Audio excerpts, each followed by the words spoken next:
नमस्कार दोस्तों, जय श्री श्याम। म्यूचुअल फंड में अगर टैक्स को लेके अगर हम बात कर रहे हैं तो आपने देखा होगा जितने भी यूट्यूबर्स हैं सिर्फ मुझे इकलौते छोड़ के वहां पे सब ये बताते हैं कि अगर 1 साल से ज्यादा के लिए आप निवेश करते हो तो सिर्फ और सिर्फ लॉन्ग टर्म कैपिटल गेन लगेगा, शॉर्ट टर्म कैपिटल गेन आपका नहीं लगेगा। लेकिन यहाँ पे इकलौता सिर्फ एक मेरा यूट्यूब चैनल है जिसमें मैंने कंप्लीट एक कोर्स बना रखा है, बिल्कुल फ्री ऑफ कॉस्ट है। उसमें देख लीजिए मल्टीपल्स वीडियो हैं और यहाँ पे मैंने कंप्लीट बता रखा है कि म्यूचुअल फंड के अंदर अगर आप पैसा निकालते हो तो शॉर्ट टर्म कैपिटल गेन कब लगता है, लॉन्ग टर्म कैपिटल गेन कब लगता है, कैसे कैलकुलेशन होती है। और यहां पे मैंने बताया था अगर आपका विजन 5 साल, 10 साल, 15 साल, 1 साल से ज्यादा कितने साल के लिए भी हो तो भी शॉर्ट टर्म कैपिटल गेन लगता है। लेकिन काफी ऐसे यूट्यूबर्स है, काफी क्या बहुत सारे यूट्यूबर्स हैं जिनका ये कहना है कि शॉर्ट टर्म कैपिटल गेन नहीं लगता है। तो आज की वीडियो में वेरीफाई आपको होने वाला है, क्योंकि जी बिजनेस का एक हिंदी ऐसा न्यूज चैनल है जहां पे क्या है कंप्लीट जो मैं बताता था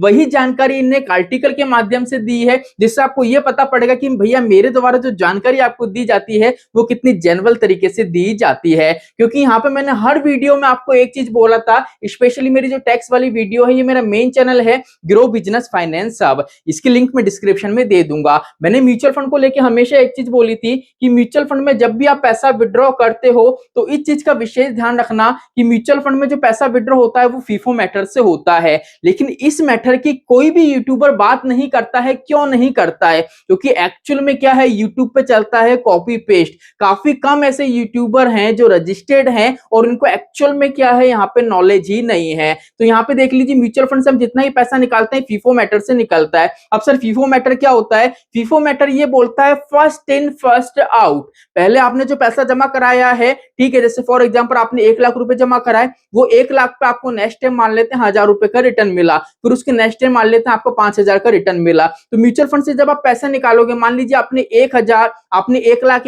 रुपए निकाला, तो पहले 1 लाख रुपए वो निकलेंगे जो प्रिंसिपल के रूप में आपने जमा कराया था। क्यों? क्योंकि फर्स्ट इन फर्स्ट आउट, पहले जो जमा कराया है पहले वो निकलेगा, फिर उस जमा पे जो रिटर्न मिला है वो पैसा म्यूचुअल फंड से निकलेगा।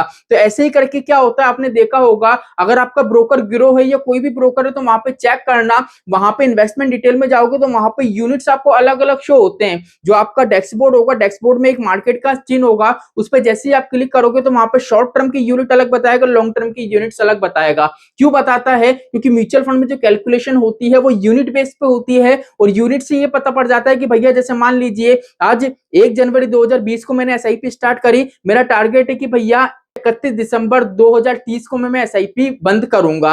अब यहाँ पे क्या होगा, 2020 में जनवरी में एसआईपी स्टार्ट करी, मैं 31 दिसंबर 2030 को एसआईपी बंद कर रहा हूं, तो यहाँ पे क्या होगा, मेरा जितना भी यूनिट्स होंगे वो लॉन्ग टर्म के आपको शो होंगे। लेकिन यहाँ पे क्या होगा, जब मैं विड्रॉ करने जाऊंगा ना, तो जो मैंने 1 जनवरी 2030 से लेके एसआईपी पे करी है वो जितने भी यूनिट्स अलॉट हुए हैं मुझे, उन यूनिट्स को 1 साल कंप्लीट नहीं हुआ है। इसलिए यहाँ पे क्या होगा, 2020 से लेके 2029 तक का जितना भी इन्वेस्टमेंट है वो यूनिट्स होगा लॉन्ग टर्म के, वहां पे लगेगा लॉन्ग टर्म कैपिटल गेन। और जितने भी मेरे यूनिट्स हैं जो मैंने एसआईपी करी थी 1 जनवरी 2030 से लेके 31 दिसंबर 2030 तक, वो जो 1 साल के यूनिट्स हैं उनको 12 महीने कंप्लीट नहीं हुए हैं, वो शॉर्ट टर्म के हैं, इसलिए वहां पे लगेगा शॉर्ट टर्म कैपिटल गेन। तो यहाँ पे जो आर्टिकल है उसमें यही चीज बताई गई है और कुछ भी नहीं है, जिससे आपको वेरीफाई हो सकेगा कि भैया मेरे द्वारा जो जानकारी दी जाती है बिल्कुल जेन्युइन दी जाती है। इसलिए इजीली आप वीडियो वॉच कर सकते हैं, कोई भी दिक्कत परेशानी हो कमेंट कर सकते हैं।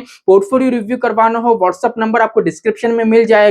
लेकिन रिव्यू के यहाँ पे 250 रुपीज का चार्ज लगता है, क्योंकि कंप्लीट आपसे डिटेल ली जाती है, कॉल पे डिस्कस करा जाता है, उसके बाद आपका पोर्टफोलियो आपको दिया जाता है, फिर कॉल पे वापस से डिस्कस करा जाता है। प्रोसेस काफी ज्यादा लेंथी हो जाता है, इसलिए 250 रुपीज के चार्ज यहाँ पे देखने को मिलेंगे। मेरी बात करूं तो मैं एनआईएसएम सर्टिफाइड हूं, एमफी रजिस्टर्ड हूं, और यहाँ पे अगर मैं बात करूं तो रुपीजी कंपनी और जो जेट फंड कंपनी है उसमें मैं म्यूचुअल फंड डिस्ट्रीब्यूटर और हूं। तो चलिए आज के लिए इतना ही, मिलते हैं हमारे नेक्स्ट वीडियो में। जय श्री श्याम दोस्तों, जय श्री राधे।